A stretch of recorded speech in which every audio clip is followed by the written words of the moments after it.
دوزخ کا بیان. دوزخ کیا چیز ہے؟ دوزخ یہ ایک مکان ہے.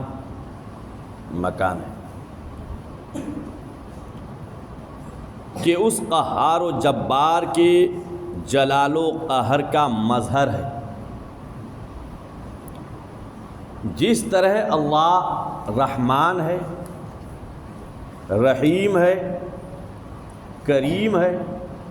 رحمان یعنی رحم کرنے والا، رحیم کا ارتھ بھی وہی ہوتا ہے، کریم مہربان. تو اس کا الٹا اللہ تبارک تعالی کے صفاتی ناموں میں سے اللہ قہار بھی ہے، اللہ جبار بھی ہے، گنہگاروں کے لیے جبر کرنے والا، قہر و غضب ڈھانے والا. جس طرح اس کی رحمت و نعمت کی کوئی انتہا نہیں کہ انسانی خیالات تصورات جہاں تک پہنچیں وہ ایک شمع ہے اللہ کی نعمتوں میں سے. اللہ رحمان ہے، رحیم ہے. اللہ تبارک تعالیٰ اپنے بندوں کو بے شمار نعمتوں سے سرفراز فرماتا ہے. اس کی بے شمار نعمتوں میں سے اسی طرح اس کے غضب و قہر کی کوئی حد نہیں. جس طرح اللہ تعالیٰ کی رحیم کریم ہونے میں کوئی حد نہیں، اسی طرح اللہ تبارک تعالیٰ کا قہر و غضب ہونے میں کوئی حد نہیں. کہ ہر وہ تکلیف و اذیت جس کی ادراک کی جائے ایک ادنا حصہ ہے، اس کے بے انتہا عذاب کا قرآن مجید اور احادیث میں جو اس کی سختیاں مذکور ہیں ان میں سے کچھ اجمالاً یہاں بیان کیا جاتا ہے.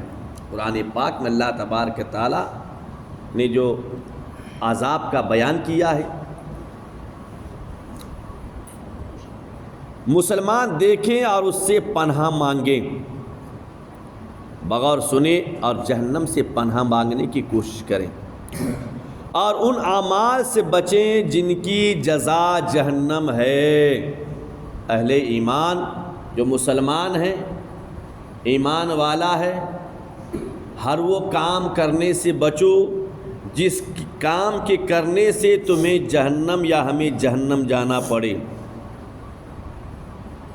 جیسے تم لوگ اذان کے بعد یہاں کھیلتے ہو، اللہ کا گھر ہے. مسجد میں دوڑتے ہو، خدا کا گھر ہے. تو اس کا بدلہ تمہیں جنت نہیں، جہنم ہے. جہنم ہے. حدیث میں ہے کہ جو بندہ جہنم سے پناہ مانگتا ہے، جہنم کیا کہتا ہے؟ جب انسان کہتا ہے ربنا وقنا عذاب النار، اے اللہ مجھ کو جہنم کے عذاب سے بچا، تو جہنم سے پناہ مانگے. یا آپ اپنی زبان میں بھی کہہ سکتے ہیں نماز پڑھنے کے بعد الہ العالمین تو مجھ کو عذاب جہنم سے بچا، جہنم کے پکڑ سے بچا، جہنم کی سختیوں سے بچا.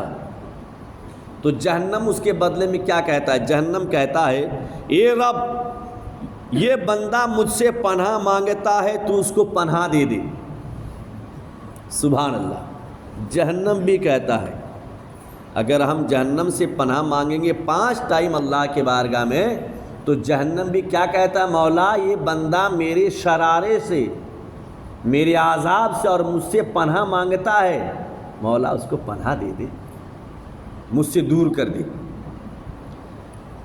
تو نے جو میرے اندر عذاب تیار کر رکھا ہے گنہگاروں کے لیے، خطا کاروں کے لیے، زنا کرنے والوں کے لیے، شرابیوں کے لیے، جواریوں کے لیے، ماں باپ کو گالی دینے والوں کے لیے، ماں باپ کو ستانے والوں کے لیے، جان بوجھ کر نماز کو چھوڑنے والوں کے لیے جو عذاب تو نے میرے اندر تیار کر رکھا ہے، تیرا یہ بندہ اس سے ڈر رہا ہے اور مجھ سے پناہ مانگتا ہے، مولا تو اس کو پناہ دے دے. جہنم بھی کہتا پناہ دے دے. تو مسلمان ہونا رہے بھائی، کیوں خدا کے گھر میں کود رہے ہو؟ گھر میں نہیں سیکھتے ہو تو تمہیں مدرسے میں سکھایا نہ جاتا ہے، کچھ تو سیکھو۔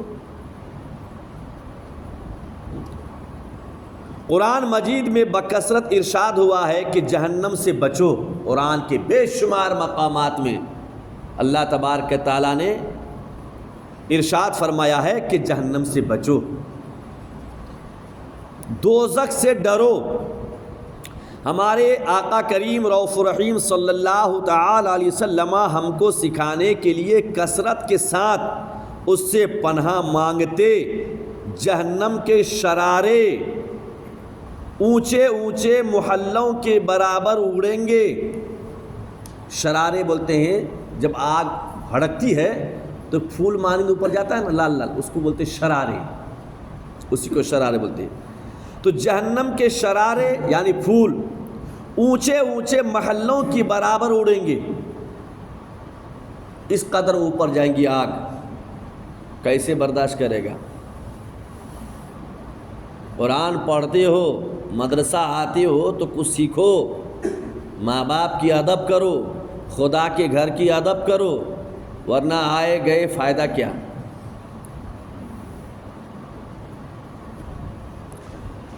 گویا زرد اونٹوں کی قطار، جہنم کی آگ جب اوپر بھاگیں گی تو دیکھنے والے ایسے دیکھیں گے گویا کہ زرد یعنی پیلے اونٹوں کی قطار چل رہا ہے، وہ لپٹے ہوں گی جہنم کی آگ کی۔ آدمی اور پتھر اس کا ایندھن ہے۔ جہنم کے اس آگ میں کون ڈالے جائیں گے؟ انسان، پتھر جب جلنے لگے گا اس میں انسان ڈالے جائیں گے۔ انسان میں کافر بھی ہیں، مسلمان بھی ہیں، مومن بھی ہیں۔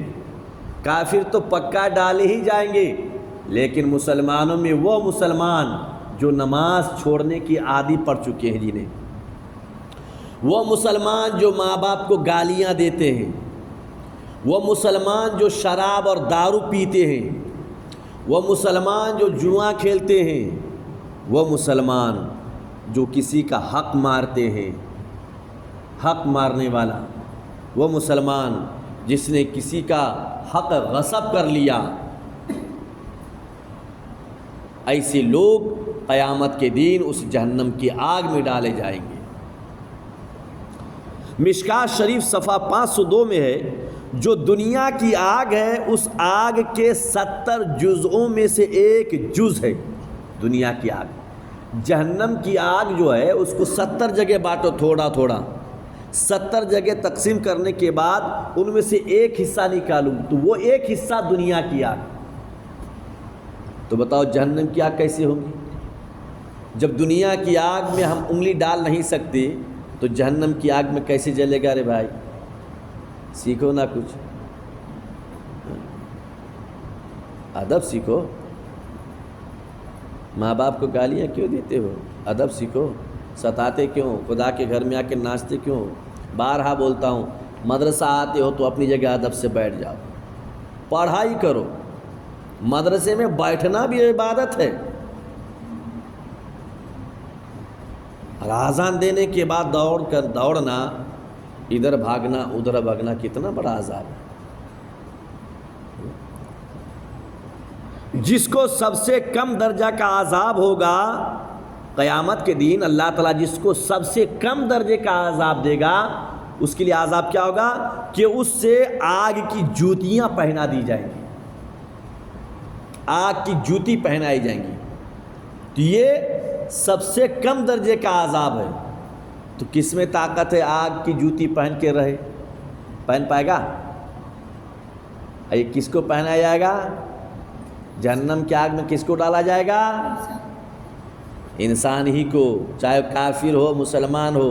کافر تو جلے گا، یہ مسلمانوں میں سے دارو پینے والا، شراب پینے والا، جواری، ماں باپ کو گالی گلوچ کرنے والا، گناہ کا کام کرنے والا، زنا خور، سود خور، بیاس کھانے والا، جس سے اس کا دماغ ایسا کھولے گا جیسے کہ تانبے کی پتیلی میں پانی کھولتا ہے، تیل کھولتا ہے، جب آگ کی جوتی اس کو پہنا دیا جائے گا، وہاں کہاں بھاگے گا؟ فرشتے کوڑے برسائیں گے، فرشتے کو حکم دے گا اے اللہ تبارک تعالیٰ اس کو آگ کی جوتی پہنا، تو بحکم الہی وہ فرشتہ اسے آگ کی جوتی پہنائے گا، اور جو ہی آگ کی جوتی پہنے گا تو اس کا دماغ کھولے گا۔ کیسے کھولے گا؟ جیسا کہ تم کڑھائی میں بھجے تیل تلنے والا یا پوری تلنے والا جب تیل کو کھولاتا ہے تو کیسے کھولتا؟ اس طریقے سے اس انسان کے دماغ کھولے گا۔